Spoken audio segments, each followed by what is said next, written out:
Bismillah, walhamdulillah, wa salatu wa salam ala rasulillah wa ala alihi wa sahbihi wa sallam thumma amma ba'd. Brothers and sisters in Islam. So last week, at long last, we wrapped up the story of Prophet Adam alayhi salam.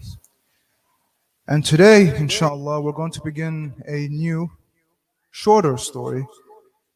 This one about the sons of Adam alayhi salam, Qabeel and Habeel. This story is related in Surah Al-Ma'idah. And it's a very different story from the one that we have spent the past 2 months discussing. The story of Adam alayhi salam, as it was related in Surah Al-Baqarah, was ultimately an optimistic story. It told us of how Adam alayhi salam and Hawa were expelled from Jannah, but it ended on a note of reassurance. It ended with Allah subhanahu wa ta'ala confirming that He would be with us on earth, that our time on earth was not intended as a punishment, and that we would be rewarded for our trials. The story of Habeel and Qabeel is an altogether darker one. It is a tragedy. And yet it was foreshadowed repeatedly throughout the story of Adam alayhi salam when he was in paradise. Here in the story of Habeel and Qabeel, we find the fulfillment of the prophecy that the angels made when Allah told them that He would create humanity. They responded by noting that humanity would have those who would spread corruption and those who would shed blood. And here that prophecy comes to bear. Here we see the very first human being who spread corruption and shed blood. It all begins with Habeel and Qabeel, the two sons of Prophet Adam alayhi salam. Qabeel was the elder, Habeel was younger. And they had two very different dispositions. And so a conflict, an eventually fatal conflict, would arise between them. Allah subhanahu wa ta'ala tells us in Surah Al-Ma'idah, وَاتْلُ عَلَيْهِمْ نَبَأَ ابْنَيْ آدَمَ بِالْحَقِّ إِذْ قَرَّبَا قُرْبَانًا فَتُقُبِّلَ مِنْ أَحَدِهِمَا وَلَمْ يُتَقَبَّلْ مِنَ الْآخَرِ فَقَالَ لَأَقْتُلَنَّكَ قَالَ إِنَّمَا يَتَقَبَّلُ اللَّهُ مِنَ الْمُتَّقِينَ. This is how the story begins. And relate to them, there's Allah subhanahu wa ta'ala speaking, and relate to them the story of the sons of Adam. Relate to them the story with purpose. They came and presented to Allah. They sought to get closer to Allah by presenting the qurban, right? The sacrifice, an offering to Allah. It was accepted from one of them and rejected from the other. And so the one from whom it was rejected, he said to the one from whom it was accepted, he said, I will kill you. Right? I will kill you. And the response was, Allah accepts from those who have taqwa, right? Those who are God conscious, God fearing. So there's a lot to break down in this verse. And it's worth noting that much of what we know about the story of Habeel and Qabeel doesn't actually come from the Quran itself. Allah subhanahu wa ta'ala shares with us a minimum amount of details about the story. And so there are accounts outside of the Quran that came from the Mufassirun, from the classical scholars of tafsir, and also from the companions of the Prophet, peace and blessings be upon him, that fill in some of the details. Right? So for example, the first question that we might ask is, well, why were Habeel and Qabeel, why were they presenting this sacrifice, this offering? Now, according to the accounts of some of the scholars of the Quran and from some of the companions, the conflict between them arose over the issue of marriage. The very first generation after Adam alayhi salam and Hawa, they existed in pairs. So Hawa gave birth in pairs. She would give birth to a son and a daughter. So he had pairs of them. Now, of course, we are forbidden from marrying our siblings, our brothers and sisters. But an exception was made for the very first generation, we are told. so that, the population of the earth could begin. So it was that if no twin could marry the other twin, so a twin brother could not marry his twin sister, but they could marry from another pair. They could marry from another pair. So Habeel was instructed to marry the twin sister of Qabeel, and Qabeel to marry the twin sister of Habeel. Now, Qabeel did not accept this because he thought that his own twin sister, that Habeel was instructed to marry, was more attractive, and he wanted her for himself. And so he rejected the command that was given to them. And so Adam alayhi salam, he told them to resolve the conflict. He didn't want to make a decision himself. He didn't want to favor one son over the other. So he told them to resolve the conflict by presenting a sacrifice to Allah.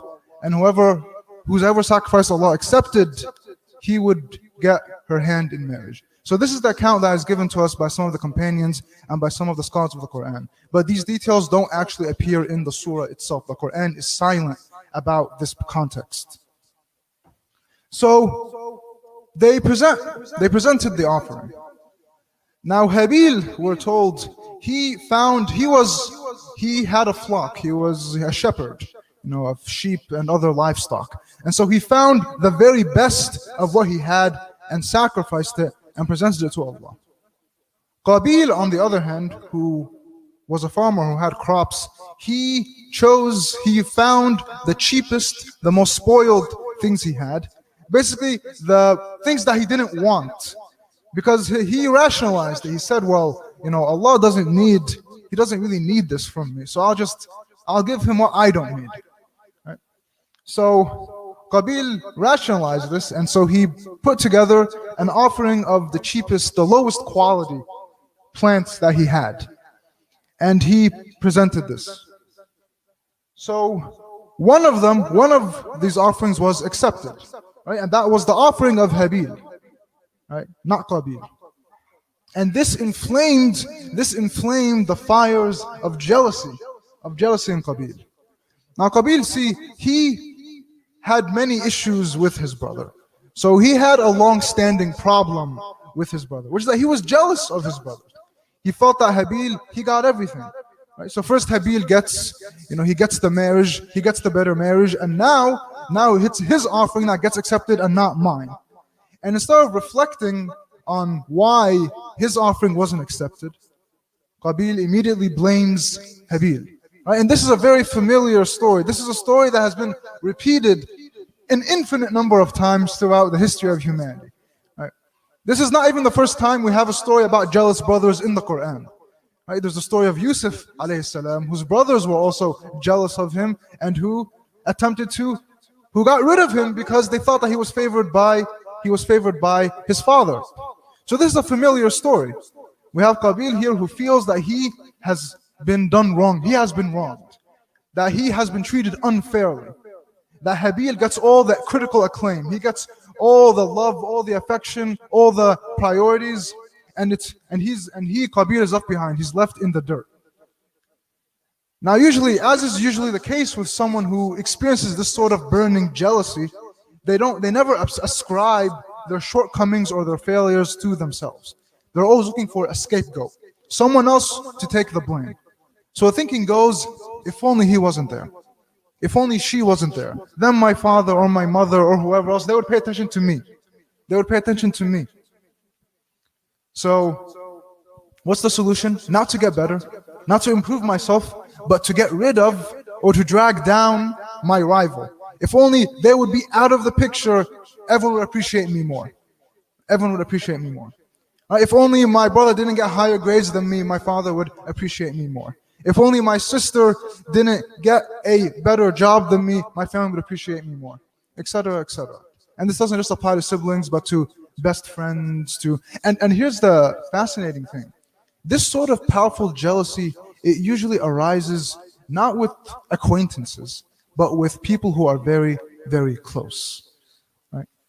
Say for example, you're an aspiring novelist. Maybe you're jealous of J.K. Rowling for producing, for being a millionaire, for having all this best-selling series of books. If you're a software engineer or a computer scientist, maybe you're jealous of Bill Gates for his success, but that jealousy is unlikely to be very strong, right? It's sort of a vague jealousy. Oh, I wish I could have that. But you don't feel that strongly. You feel jealousy much more strongly when it involves someone whom you know personally, someone with whom you have a close relationship. So when it's your brother or your sister or your friend or your brother-in-law, when they succeed, when they have something that you don't have, that's when the jealousy burns. Right? That's when it begins to eat away at your soul, because that's when it feels threatening. That's when it feels threatening to you, because we went to the same school, we lived in the same neighborhood, we were in the same household, and yet now we have different fates in life, and that's not fair. Right? So when it's someone close to you, that's when envy is much more powerful. What we see here in Qabeel is what we observed in Iblis during the story of Prophet Adam alayhi salam.